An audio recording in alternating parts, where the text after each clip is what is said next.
Pode sentar, pode tomar seu lugar.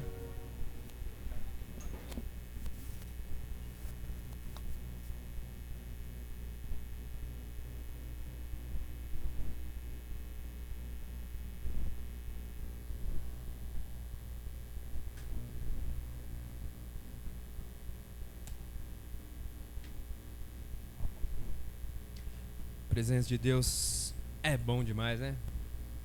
É bom demais da conta. E aí, galera, nosso segundo encontro, nosso segundo Fire. Que privilégio, né? A gente está começando isso junto.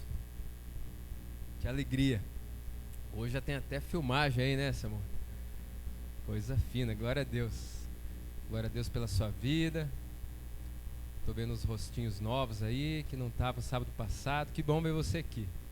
Nosso coração se alegra muito. A gente poder estar junto, com expectativa para aquilo que Deus vai fazer. Quem está com expectativa aí? Amém? Você está com expectativa?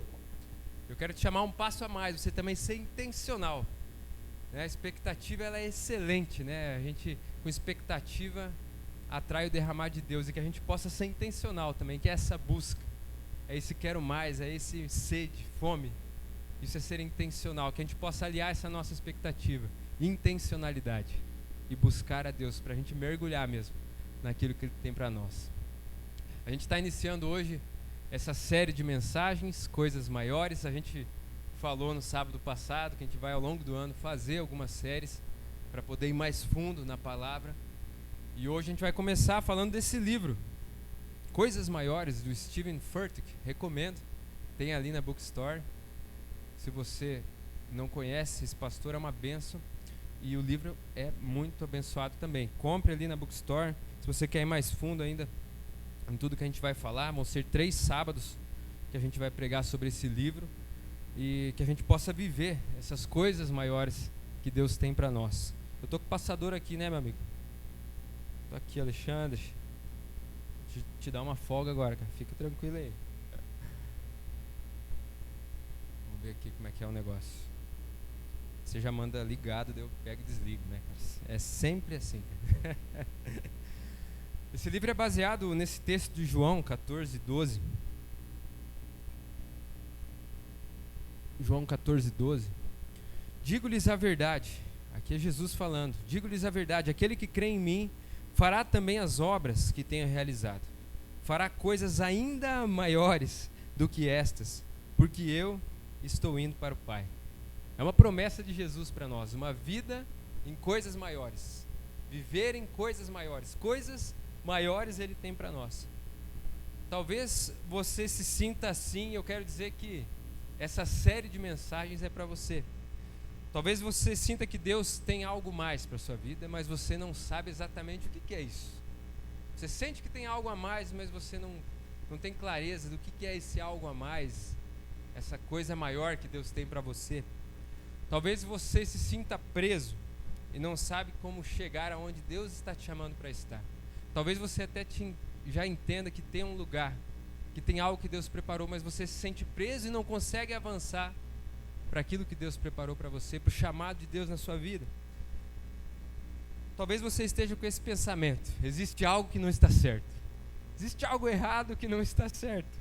Eu olho para a Bíblia, e existe um espaço enorme entre o que eu leio na palavra, entre o que eu vejo na Bíblia e os resultados na minha vida.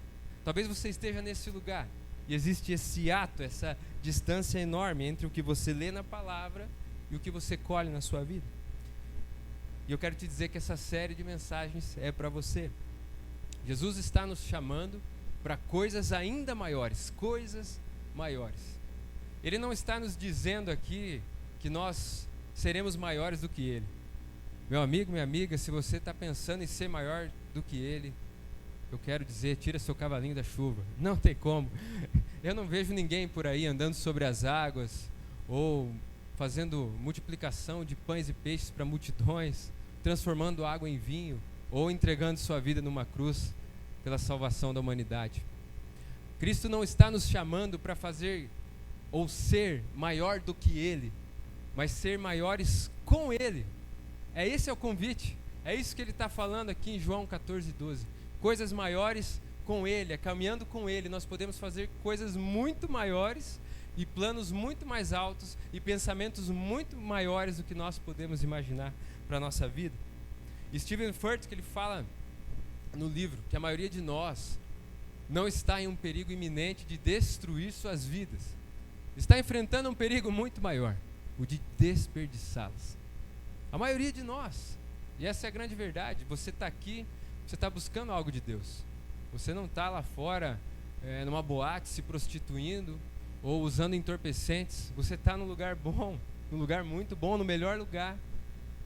Então a grande chance, o grande perigo, não é você destruir a sua vida, mas você desperdiçar a sua vida. Porque afinal de contas você já está aqui buscando algo. Mas existe um risco de você não viver tudo aquilo que Deus tem para você. Existe um risco iminente de nós desperdiçarmos a nossa vida, não vivendo plenamente as coisas maiores que Deus tem para nós. E se nós continuarmos vivendo nesse nível, se você continuar vivendo nesse nível de não se entregar completamente, de não viver completamente aquilo que Deus tem para você, uma hora seu coração vai murchar, uma hora os seus sonhos vão definhar, uma hora a sua força vai esmorecer, haverão oportunidades perdidas, haverá frustração, arrependimento, mas Deus tem coisas maiores para você viver. Mas o que é, afinal, coisas maiores? O que é grandeza, afinal, para Deus? Porque a definição de grandeza para Deus é completamente oposta ao que o homem define como grandeza. A definição de grandeza para Jesus é completamente diferente da nossa. Jesus veio completamente diferente daquilo que os homens imaginavam. Eles imaginavam um poderoso guerreiro que iria libertar o povo de Roma. E Jesus não veio dessa forma, porque a definição de grandeza dele é completamente diferente. Ah, Tiago, mas o que é então grandeza? Porque minha vida não me parece muito grande. Eu tenho roupas para lavar lá em casa. Os meus filhos estão atrasados para o colégio. Eu preciso levar o carro na revisão segunda-feira. Tive um problema no encanamento, preciso chamar o Fabinho para arrumar. Isso não me parece a vida de grandeza que eu imaginava quando pequeno. Um engenheiro da NASA. Um missionário lá na África com milhões de pessoas transformadas. Ou um criador da mais nova Big Tech lá no Vale do Silício. Eu imaginava isso. A minha vida não me parece muito com isso. Afinal, o que é grandeza? E a gente vai falar sobre isso. Na perspectiva de Deus, o que é grandeza, afinal de contas? Coloque de lado, já quero adiantar isso, coloque de lado os seus ideais de conquista. Coloque de lado aquilo que o homem define como grandeza. Porque o padrão de Deus é completamente diferente. Nós podemos viver em 3 lugares na nossa vida. 3 formas. 3 níveis. O primeiro é uma vida boa o suficiente. E a maioria das pessoas vive nesse primeiro lugar. Uma vida boa o suficiente. Ah, tá bom.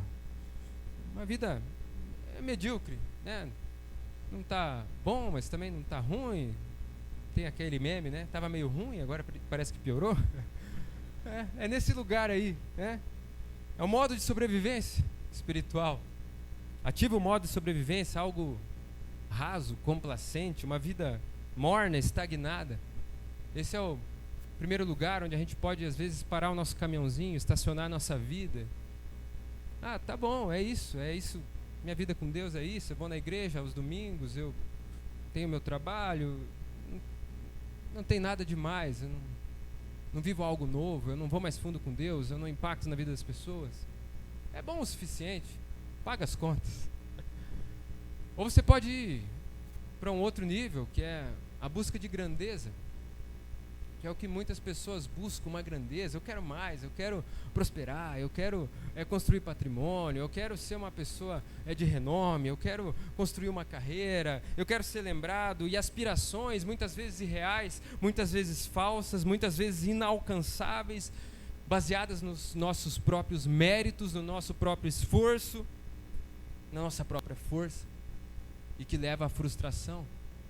Esse segundo lugar acaba levando muitos à frustração, uma busca, e parece que não é para mim, parece que não dá certo, parece que eu não consigo. Frustração. Essa grandeza parece um touro feroz que você sobe e não consegue ficar 7 segundos. Parece que você está secando gelo e aquele trabalho nunca termina. Esse é o nível 2. E o nível 3 é o que Deus tem para você. É o que Ele preparou para você. É coisas maiores. Coisas maiores. Mais altos do que os nossos pensamentos são os pensamentos dEle. Mais alto do que os nossos caminhos são os caminhos dEle. É o lugar onde eu estou disposto a abrir mão desse bom o suficiente. Eu estou disposto a abrir mão também das minhas definições de grandeza. O Dávila já falou aqui sobre queimar os arados, queimar as pontes. A grandeza está nisso. Em eu abrir mão das minhas aspirações, é nesse lugar onde eu estou disposto a abrir mão de tudo que eu talvez quisesse viver. Para viver não isso, mas viver o que Deus tem para mim. É nesse lugar. É nesse lugar de coisas maiores. E a gente vai caminhar nisso. Lá em Mateus 16 e 25, Jesus diz: quem quiser salvar a sua vida, a perderá. Mas quem perder a vida por minha causa, a encontrará. A vida está em perdê-la. A vida está em abrir mão de tudo. A vida verdadeira está em diminuir, para que Ele cresça. Coisas maiores não é um lugar distante, uma aspiração distante, para quem sabe um dia você chegar. Isso é o bom disso tudo. Coisas maiores está disponível para você agora aí, nesse exato momento. Está ao teu alcance, as suas mãos. Coisas maiores estão ao alcance das suas mãos, porque basta uma decisão no seu coração de deixar tudo que te impede, tudo que te atrapalha, de queimar os arados. E é sobre isso que a gente vai falar hoje. Essa é a primeira mensagem: queime os arados, a coragem de deixar tudo para trás. Se você tem uma Bíblia aí, abra lá em 1 Reis. A gente vai falar esse livro inteiro, essas 3 séries, sobre a história de Eliseu. Então a gente vai passear um pouquinho aí em 1 Reis. Na minha Bíblia aqui está na página 411, tá? Se te ajudar um pouquinho aí. 1 Reis, capítulo 19, do verso 19 até o 21. É a história de Eliseu.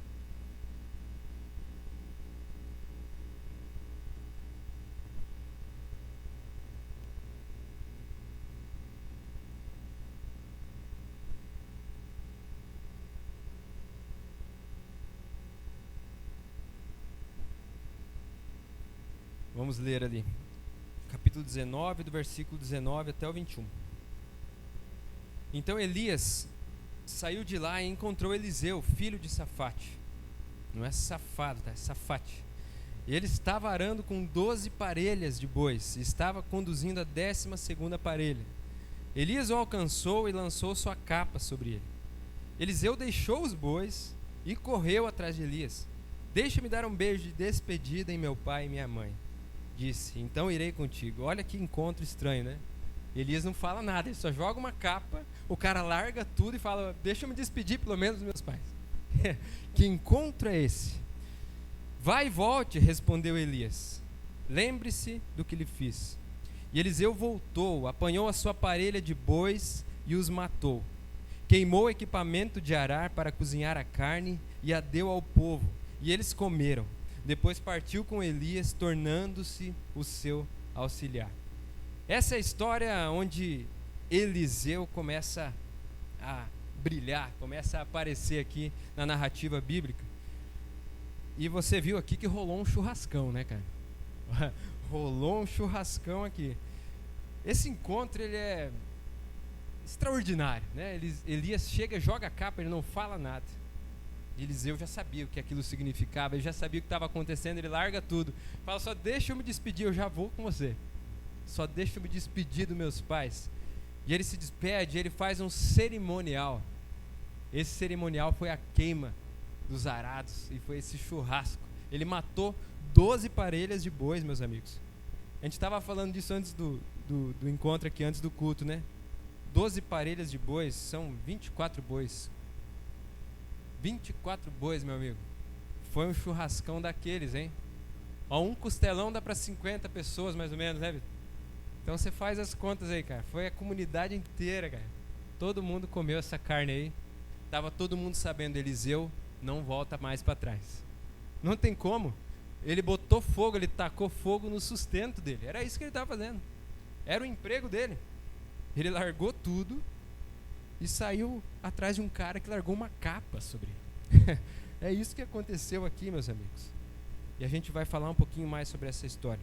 Certamente você já ouviu falar muito de Elias, mas talvez não muito de Eliseu, né? Se prega mais sobre Elias. E desde pequenininho a gente escuta muito de Elias, né?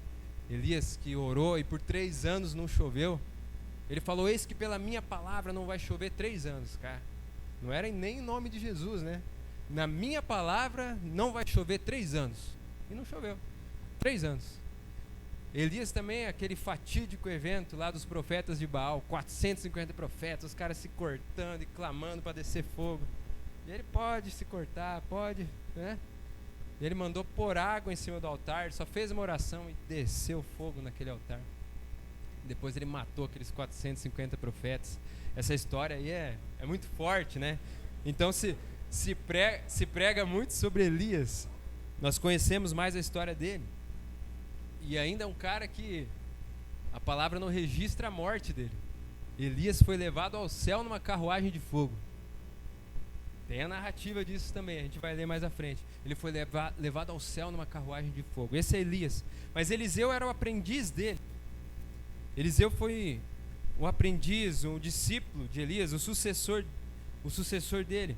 E ele fez um pedido muito interessante. Ele pediu que Elias o fizesse o seu principal herdeiro profético, do dom de profecia, da unção que havia sobre ele. Eliseu pediu, quero sobre mim isso. E não apenas quero sobre mim, eu quero uma porção dobrada. Ele pediu isso, o Espírito que está sobre você, eu quero uma porção dobrada. E ele recebeu isso. A palavra registra 7 milagres de Elias e registra 14 de Eliseu. Interessante como a Bíblia é exata, é perfeita. Exatamente isso. Elias fez 7 milagres ao longo da sua história. Eliseu fez 14 milagres. Ele recebeu uma porção dobrada. É isso que aconteceu. E ele viveu coisas maiores. A gente vai estudar a vida dele, analisar, refletir sobre a vida dele. De tudo que ele viveu, ele primeiro tomou uma decisão, que foi queimar os arados. Que foi esse encontro onde ele queimou os seus arados. Ah, beleza, Thiago, já entendi o que é coisas maiores, já entendi esse negócio de queimar os arados. Mas beleza, segunda-feira, o que eu faço com isso, né? Na prática, a gente vai ser bem prático aqui. O evangelho é prático, Jesus era prático. Não tem por que eu ficar aqui na teoria, na teologia.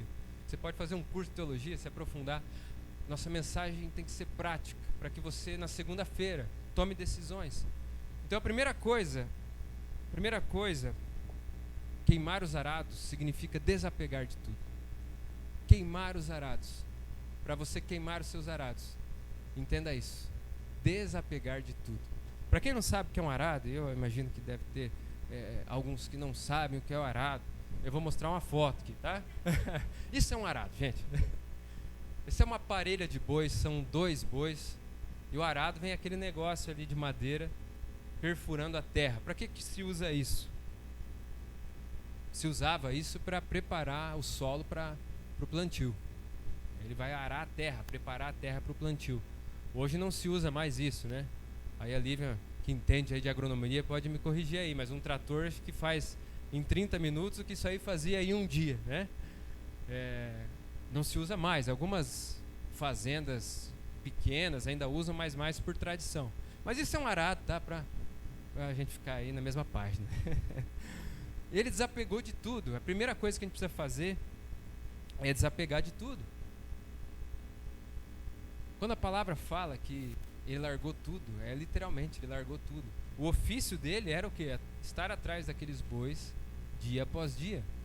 Era todo dia olhando o traseiro de um boi, ali arando aquela terra de sol a sol, sofrendo, calor.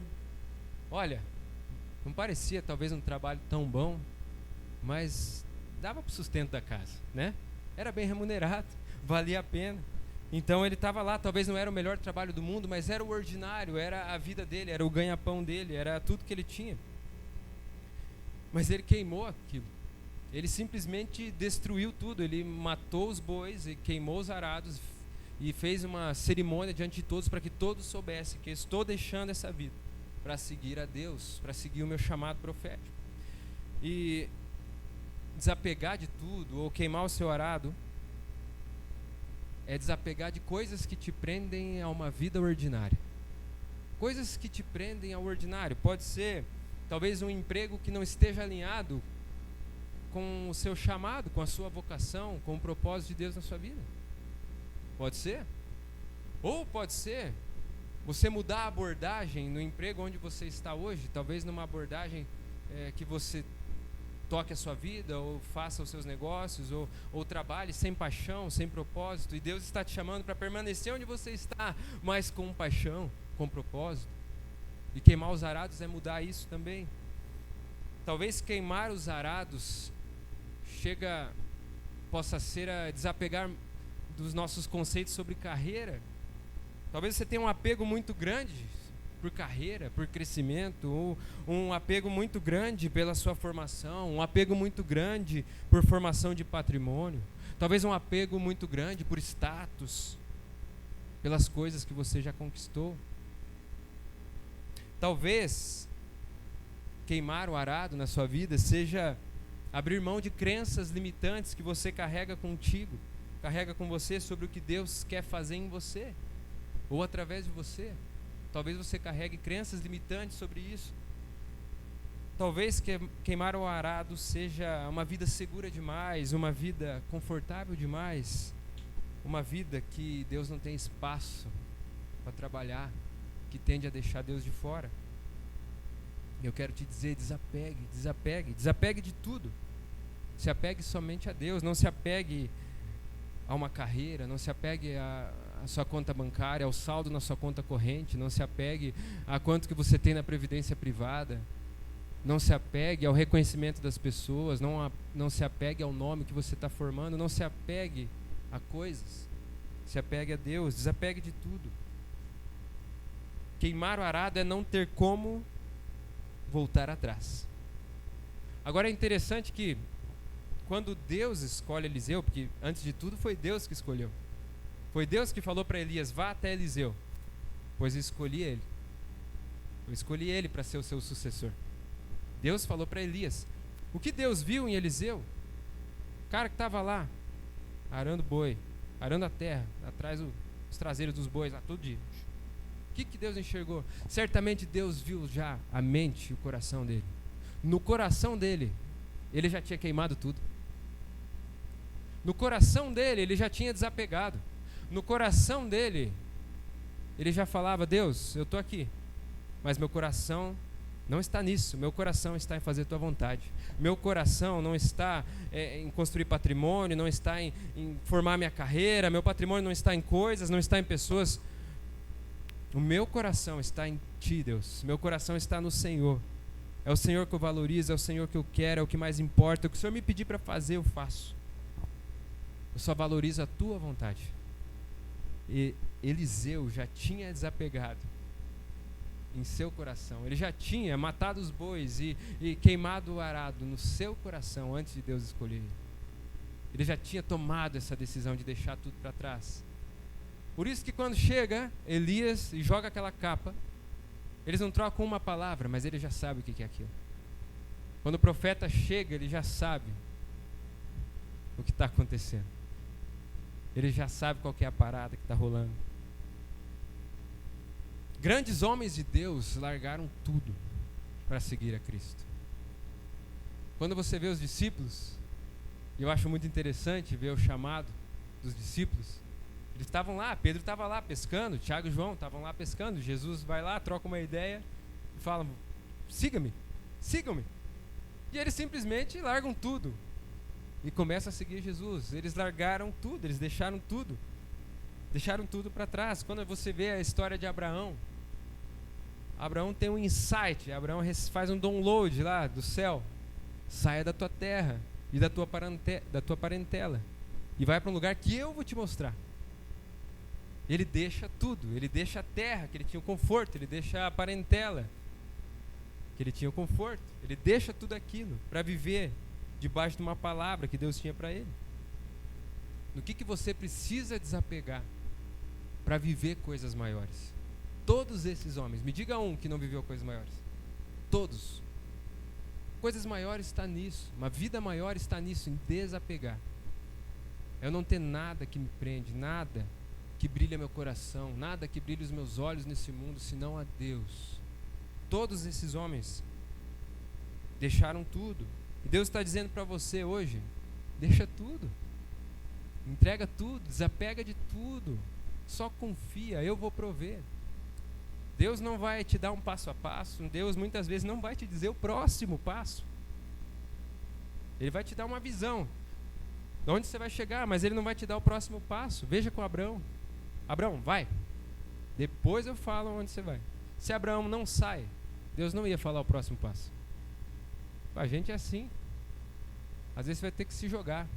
Você vai ter que ir, confiar. Se Deus colocar uma palavra no teu coração, você se move naquela palavra. Não tenha medo.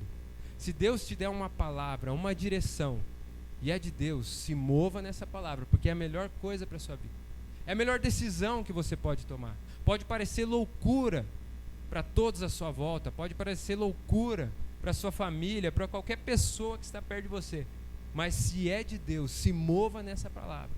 Pode se mover porque é o melhor lugar para estar. É nesse lugar que você vai chegar em coisas maiores. Deus vai prover dia após dia. Eu posso dar uma experiência recente que eu vivi no meu trabalho. Eu trabalho em uma empresa que ela teve seus negócios descontinuados, a gente fala aqui no Paraná.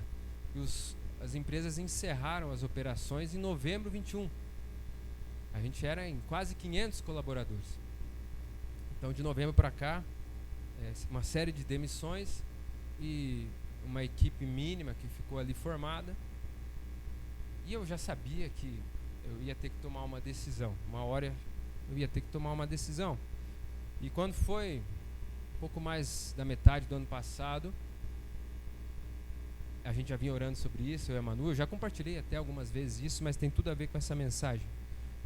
E me chamaram para uma conversa, e nessa conversa era uma proposta e mais ou menos assim, olha, ou é isso ou nada, né? Ou você aceita essa proposta. Era uma promoção, era uma mudança de cidade, de lugar. Eu ia para uma outra cidade, era para o Rio de Janeiro, um crescimento de carreira e algo muito bom aos olhos humanos. Então é isso aqui, ó, você tem essa proposta, você aceita isso, você vai crescer na empresa, a gente quer você aqui, porque aí no Paraná não tem muito mais o que fazer. A gente já está em desmobilização, em encerramento, não tem mais perspectiva. E nós orando a Deus e buscando direção, e claramente a gente entendeu que não era essa. Aquilo que parecia muito bom aos olhos humanos, qualquer um diria, não, mas é isso, vai, mergulha. Quem que não quer ir para o Rio de Janeiro, uma promoção, uma grande empresa? Mas Deus falou para nós, não é isso que eu tenho para você. Tem algo aqui para você em Cascavel, tem algo aqui mesmo. E a gente tomou essa decisão difícil. E eu disse não. E se passaram alguns meses, e a equipe foi desmobilizando, agora de 500 a gente está em 6 pessoas apenas. E logo veio a confirmação de Deus. Aquilo era um teste, era claramente um teste de Deus provando onde estava meu coração. Em uma promoção, em uma carreira, naquilo que os homens dizem, ou naquilo que Deus diz. Porque aquilo que Deus diz muitas vezes parece loucura. Cara, mas como é que você não vai aceitar um negócio deles? Como é que você vai prover sua família daqui a alguns meses? Como é que você vai sustentar a sua casa daqui a algum tempo? Você tem 2 filhos pequenos. Mas na palavra de Deus, se mover sobre a palavra de Deus, não tem erro. Não quer dizer que é fácil, é difícil, são decisões difíceis, mas é o melhor. E Deus tem o melhor. E passado alguns meses a gente recebeu a confirmação disso. Essa equipe que a gente ficou como um núcleo aqui da empresa. Jogaram nosso contrato mais um ano, até o final de 2024. E ainda recebi agora uma proposta de trabalhar numa empresa lá no Rio Grande do Sul. Eu compartilhei com vocês que eu fui para Pelotas. Essa semana fui de novo. Mas morando aqui em Cascavel. Eu recebi a mesma promoção que eu ia ter que me mudar e ir lá, morando aqui em Cascavel. E ir lá para o Rio Grande eu vou uma vez por mês agora, não preciso estar presente, já tem uma equipe formada, já tem uma equipe sênior, à distância mesmo eu consigo fazer a gestão dessa equipe. Isso é bênção de Deus, não tem outra explicação, não tem outra lógica. E Deus claramente confirmou no meu coração que era um teste, era isso, eu estava passando por um teste. Será que o meu coração está em tomar uma decisão movida por algo que homens estão me falando, algo que a diretoria está me mostrando, que é muito mais interessante, que o grupo está me mostrando, que as oportunidades de crescimento são fantásticas, que todos queriam estar nesse lugar, que todos gostariam de receber essa chance? E Deus fala, não. A gente precisa estar com o ouvido atento, o nosso coração bem sensível à voz de Deus, para perceber esses momentos de decisões cruciais, porque uma decisão no momento desse muda completamente a sua vida. Mas é desapegar de tudo. Se eu tivesse apegado ao meu emprego, se eu tivesse apegado ali a um status, a cargo, a posição, eu teria tomado uma decisão errada, que ia me afastar do lugar onde Deus quer que eu esteja. Eu ia tomar uma decisão que talvez daqui 2, 3 anos ia sacrificar meu casamento, ia sacrificar minha família. A gente não sabe onde isso ia levar, porque não era a vontade de Deus. Agora, tomar a decisão de desapegar de tudo, de dizer, Deus, os homens estão dizendo isso, mas eu creio que o Senhor vai prover. Eu vou dizer não. Eles estão falando que eu vou ficar na rua se eu disser não. Eu vou dizer não, porque o Senhor está me dizendo isso. Eu desapego de tudo. Ah, meu amigo, Deus vai te levar em lugares maiores. Deus vai te levar em coisas maiores. Só confia. Quando Pedro saiu do barco e caminhou, Jesus estava chamando ele caminhou numa palavra. Foi no vem de Jesus que ele caminhou. Ele não andou só sobre as águas, ele andou sobre uma palavra. Existia uma palavra pavimentando aquele caminho. É o vem, Pedro. Aos olhos humanos, ao pensamento humano, quem que vai andar sobre as águas, gente? É caminhar sobre uma palavra. É nessa palavra que eu me movo. Deus está falando aí com você. Uma palavra que Ele está te dando e você precisa se mover, que parece loucura para os homens, parece loucura. Mas Deus está falando, desapega e vem, caminha nessa palavra. Caminha nessa palavra. Quem quiser salvar a sua vida, perderá. Mas quem perder por minha causa, a encontrará. Quando a gente quer salvar a nossa vida, a palavra está dizendo de se apegar demais às coisas. Tem medo demais de perder as coisas, sabe? Quantas pessoas vivem com medo de perder as coisas? Quem tem medo de perder as coisas, na verdade já perdeu. Já perdeu o amor próprio. Já perdeu a realidade da vida, o que é a vida de verdade. Quando a gente ama demais as coisas, não é a gente que tem as coisas, mas as coisas que tem a gente. Quando eu me apego demais a uma posição, a um status, eu sou líder de jovens. Quando eu me apego nessas coisas, não sou eu que tenho as coisas que me têm. Não posso me apegar a nada, não posso me apegar a posição, não posso me apegar a status, eu não posso me apegar a reconhecimento, eu não posso me apegar a um saldo na conta corrente, eu não posso me apegar a oportunidades de carreira, não é essas coisas. O padrão de Deus é completamente o oposto. Perda a sua vida, perda tudo, deixa tudo, você vai encontrar a verdadeira vida.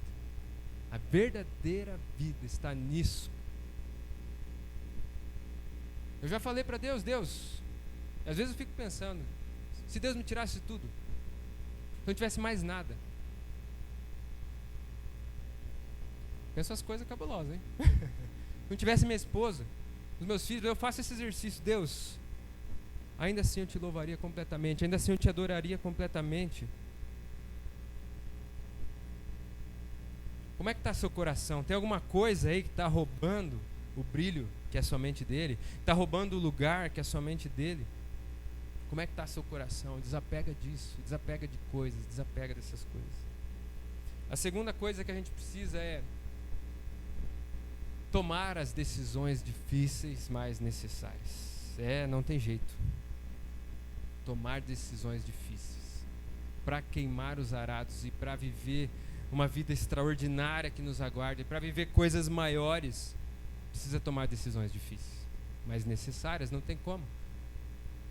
É fácil o cara que tinha seu único ofício lá, arar a terra, simplesmente tacar fogo em tudo e deixar para trás? É fácil os discípulos largarem o seu ofício para começarem a seguir um cara que falava que era o Messias?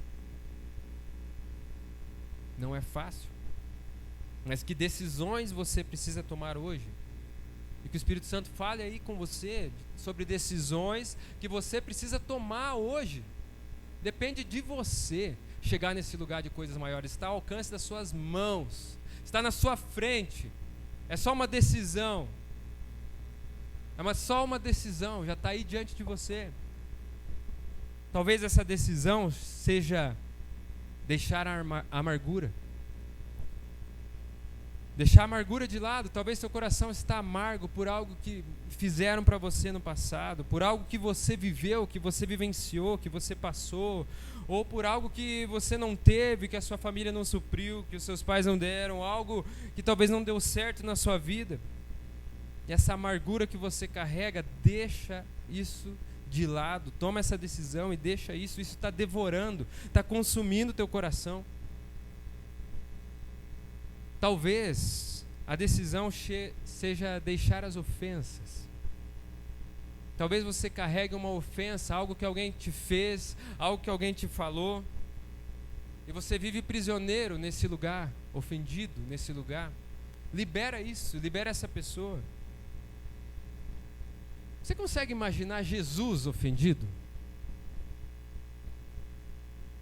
Consegue imaginar Jesus ofendido? Eu não consigo ver Jesus ofendido. Por conta da sua identidade segura, não havia motivo para ele se ofender. Ele sabia quem ele era. Quem se ofende é quem é inseguro a respeito da sua identidade. Jesus sabia plenamente quem ele era, então não tinha como alguém o ofender, não tinha como ele ser ofendido. Imagine lá aquela cena, Jesus sendo preso.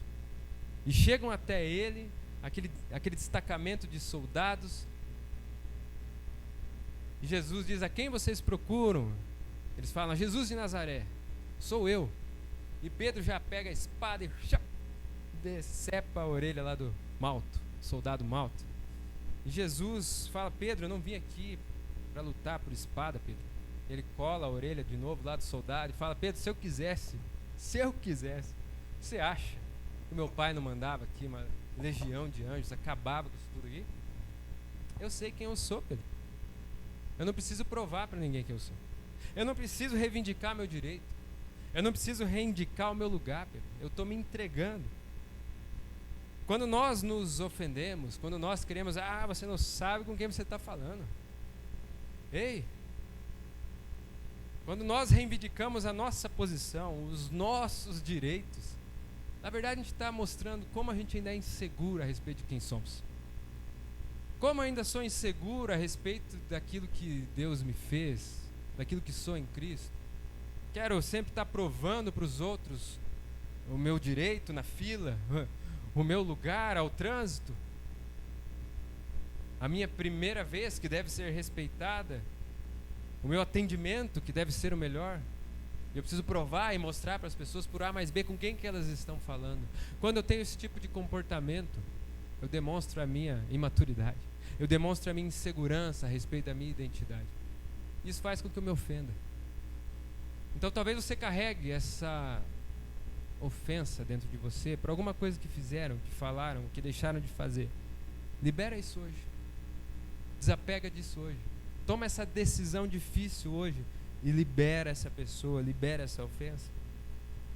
Talvez a decisão difícil que você tenha que tomar, mas necessária, seja deixar algumas amizades. Porque existem amigos que vão te aproximar de Deus e amigos que vão te afastar de Deus. Com quem você está caminhando? E talvez o Espírito Santo está ministrando no seu coração algumas companhias, algumas amizades que você precisa deixar e precisa deixar de fazer parte do seu círculo íntimo, de abrir seu coração, de compartilhar a sua vida. Porque ao invés de te atrair, está te afastando. Talvez a decisão difícil seja deixar alguns lugares, seja deixar de estar em alguns lugares, seja deixar de participar de algumas festas ou de alguns rolês. Talvez seja deixar alguns hobbies. Hobby é bom, mas ele é ruim quando ocupa demais o nosso tempo. Quando ocupa demais a nossa atenção e quando rouba aquele lugar que é só de Deus. Quando nos priva de fazer coisas que de verdade têm valor, estar com a nossa família, desenvolver, crescer, ter mais tempo com Deus. Talvez tenha alguns hobbies na sua vida que estão te atrapalhando e você precisa tomar a decisão difícil de deixar isso. Talvez seja deixar alguns vícios, pornografia, consumo exagerado de bebidas ou outras coisas que, além de fazer mal para você, para o seu corpo, te afastam de Deus e minam a presença de Deus na sua vida. Eliseu voltou, apanhou o aparelho de bois e matou. Queimou o equipamento de arar para cozinhar a carne, deu ao povo, eles comeram. Depois partiu com Elias e se tornou seu auxiliar. É isso, é romper com o passado. Tomar a decisão difícil é isso. É matar os bois, é queimar os arados. Tem que ser algo forte. Talvez você precise fazer até alguma cerimônia. Eu já ouvi relatos de muitas pessoas que fizeram a cerimônia. O cara pegou as coisas que tinha em casa lá e tacou fogo mesmo. O cara pegou um monte de uísque, coisa errada que tinha lá e tacou na pia. Quebrou todas as garrafas. Talvez você tenha que fazer uma cerimônia mesmo, encerrar essa página na sua vida. E virar essa página e viver coisas maiores. É isso que Deus tem para você. Grandes homens fazem isso. Tem uma história de um navegador espanhol que ele foi conquistador do México. E quando ele foi para lá com seus homens, eles chegaram lá com as caravelas. E depois que todos desceram, ele tacou fogo nas caravelas. Ele ateou fogo e afundou tudo. Ele falou para os soldados dele, para os homens, para os desbravadores: agora não tem volta. É vencer ou vencer. Não tem como voltar para trás. A gente não tem mais como voltar para a Espanha. É nesse lugar aqui que a gente tem que prosperar. Vencer o que for necessário. O nosso ímpeto, a nossa intenção, a nossa vontade tem que ser a mesma desses homens. É vencer ou vencer, é entregar tudo, é tomar a decisão difícil de deixar coisas que doem, coisas que talvez me dão conforto, coisas que eu estou tão acostumado, mas que eu preciso deixar para chegar mais perto e para liberar aquilo que Deus quer derramar sobre a minha vida. E a última coisa é buscar com intensidade. E aqui eu quero ler com você lá em 2 Reis, um pouquinho mais à frente. E essa parte é muito legal. É a parte que eu comentei antes, quando Elias é levado aos céus com uma carruagem de fogo. 2 Reis, capítulo 2, versículo 1 a 14. Preste atenção. Quando o Senhor levou Elias aos céus num redemoinho, aconteceu o seguinte: Elias e Eliseu saíram de Gilgal. E no caminho disse-lhe Elias: fique aqui, pois o Senhor me enviou a Betel. Eliseu, porém, disse: juro pelo nome do Senhor e por tua vida, que eu não te deixarei ir só. Então foram a Betel. Em Betel, os discípulos dos profetas foram falar com Eliseu e perguntaram: você sabe que hoje o Senhor vai levar para os céus o seu mestre, separando de você? E respondeu Eliseu: sim, eu sei, mas não falem nisso. Então Elias lhe disse: fique aqui, Eliseu, pois o Senhor me enviou agora para Jericó. Ele respondeu: juro pelo nome do Senhor e por tua vida, eu não te deixarei ir só. Desceram até Jericó. Em Jericó, os discípulos dos profetas foram falar com Eliseu e lhe perguntaram: você sabe que o Senhor vai levar para os céus o seu mestre, separando de você? Ele respondeu de novo: sim, eu sei, mas não falem nisso. Em seguida, Elias lhe disse: fique aqui, Eliseu, o Senhor me enviou agora para o Jordão. E ele respondeu: juro pelo nome do Senhor por tua vida, que eu não te deixarei ir só. Então partiram juntos. 50 discípulos dos profetas os acompanharam, ficaram olhando à distância. Quando Elias e Eliseu pararam à margem do Jordão, então Elias tirou o manto, enrolou-o com ele e bateu nas águas. As águas se dividiram e os dois atravessaram em chão seco. Depois de atravessar, Elias disse a Eliseu: que posso fazer em seu favor antes que eu seja levado para longe de você? E aqui Eliseu chega no ponto-chave. Ele pede para Elias: faz de mim o principal herdeiro do teu espírito profético. Em outras traduções diz: eu quero uma porção dobrada do Espírito de Deus que está sobre você. Eu quero isso. Disse Elias: seu pedido é difícil, hein? Mas se você me ver, quando eu for separado de você, se você estiver lá, presente, olhando, terá o que pediu. Do contrário, você não será atendido, Eliseu. De repente, enquanto caminhava e conversava, apareceu um carro de fogo. Olha aí, ó. E não tem desci, Marvel fica no chinelo, cara. Apareceu um carro de fogo e puxado por cavalos de fogo que o separou, e Elias foi levado aos céus no redemoinho. Quando viu isso, Eliseu gritou: meu pai, tu eras como os carros de guerra, os cavaleiros de Israel. E quando já não podia mais vê-lo, ele ficou olhando. Eliseu pegou as próprias vestes e rasgou no meio as suas vestes. Pegou o manto de Elias que tinha caído, e voltou para a margem do Jordão. Bateu nas águas do rio com o manto e perguntou: onde está agora, Senhor Deus de Elias? E batendo nas águas, elas se dividiram e ele atravessou. E aqui o homem começa. Aqui ele começa a viver coisas maiores. O que eu quero falar aqui sobre intensidade? Por que eu fiz questão de ler esse texto? Você percebe que Elias está indo a diferentes lugares que ele precisava passar. Ele fala: Eliseu, cara, já encerrou o nosso assunto. Fica aí, deixa eu ir, tem que terminar as coisas, depois eu vou subir para o céu no carruagem de fogo. Fica aí. Eliseu: não, eu não vou te deixar, eu vou até o fim com você. Eu quero mais, eu quero mais de Deus, eu quero essa unção que está sobre a sua vida. E ele saiu de Gilgal, foi para Betel, e de Betel para Jericó a mesma coisa, de Jericó até o Rio Jordão a mesma coisa. E quando eles chegam lá, ele faz esse pedido: quero uma porção dobrada, eu quero esse espírito que repousa sobre você, Elias. E ele fala: enquanto eu estiver subindo, você me vê, você vai receber. Por isso que ele fica olhando aqui, a palavra é nos detalhes, ele fica olhando até o fim, até Elias sumir. E ele recebe aquilo que ele estava procurando, porque a palavra diz: aquele que pede, recebe, aquele que busca, acha, aquele que bate, a porta lhe será aberta. E quando você está buscando, o quanto você está querendo de verdade? Você quer ficar lá no bom o suficiente? Você quer buscar a grandeza que os homens procuram? Ou você quer viver coisas maiores? Quer ficar na marolinha, no raso, na superfície? Existem muitas pessoas que vivem nesse lugar. Quer se frustrar buscando a grandeza do mundo? Muitas pessoas vivem nesse lugar. Mas poucos vivem coisas maiores. Somente os grandes, ou melhor, os pequenos que se tornaram grandes. Deus não escolhe grandes homens. Deus pega os pequenos e os torna grandes. Quando você olha por aí, homens grandes, fazendo coisas grandes para Deus, parece muito distante, mas são pessoas comuns, como nós aqui nesse lugar, que um dia tomaram essa decisão: quero mais de Ti, Senhor. Eu ainda tenho sede, eu ainda tenho fome.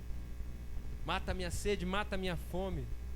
Eu digo: Maranata, eu já trouxe a lenha, já preparei o altar, manda fogo, Senhor. Passam dias, passam anos e a minha canção é a mesma. Se o seu clamor no seu coração é esse, você vai chegar nesse lugar de coisas maiores. Não perca a intensidade, seja intenso. Deus vai prover, Deus vai fazer na tua vida. Coisas maiores estão aí, bem diante de você. Seja intenso, busca com intensidade, vai chegar, não tem erro.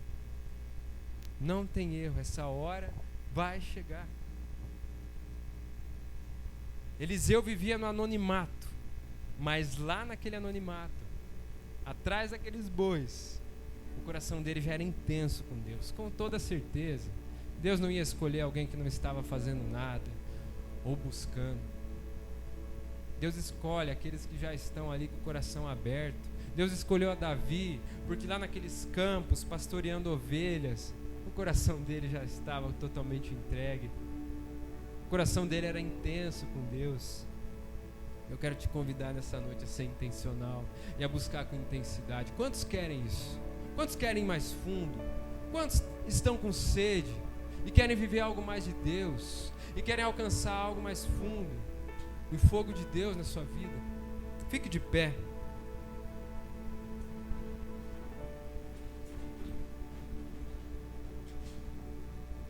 assim como Elias lançou aquela capa lá sobre Eliseu, Jesus está lançando sua capa sobre nós. Existe um manto aqui sobre nós nessa noite. Cristo está te chamando para essa decisão. Em Marcos 10, 29 e 30 ele disse: olha, ninguém que tenha deixado casa, irmãos, irmãs, mãe, pai, filhos ou campos, por causa de mim e do Evangelho, deixará de receber 100 vezes mais, já no tempo presente, casas, irmãos, irmãs, mães, filhos e campos, e com eles perseguição, e na era futura, a vida eterna. Quando eu deixo tudo, eu abro a minha vida para viver aquilo que Deus tem para mim, que é muito maior, que é muito melhor. Quanto maior eu me torno em Deus, menos a meu respeito a minha vida se torna, mais eu diminuo para que Ele cresça. Isaías 55:9 diz que assim como os céus são mais altos do que a terra, também os meus caminhos mais altos do que os seus caminhos, e os meus pensamentos mais altos do que os seus pensamentos.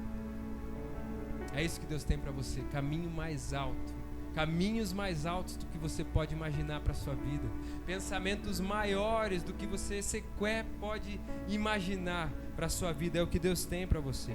Agora, tudo isso só pode ser alcançado com uma atitude de renúncia.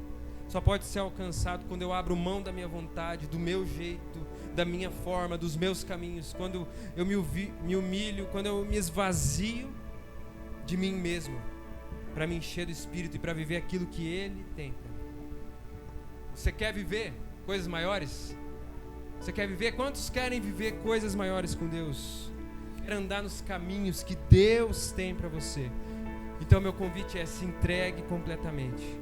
Se entrega completamente, começa a falar com Ele, se entregando completamente, rendendo completamente a sua vida, desapegando de tudo, já tomando decisões difíceis aí no seu coração e buscando a Ele com intensidade. Diga: Senhor, usa-me, Senhor, eis-me aqui, Senhor, usa-me, Senhor.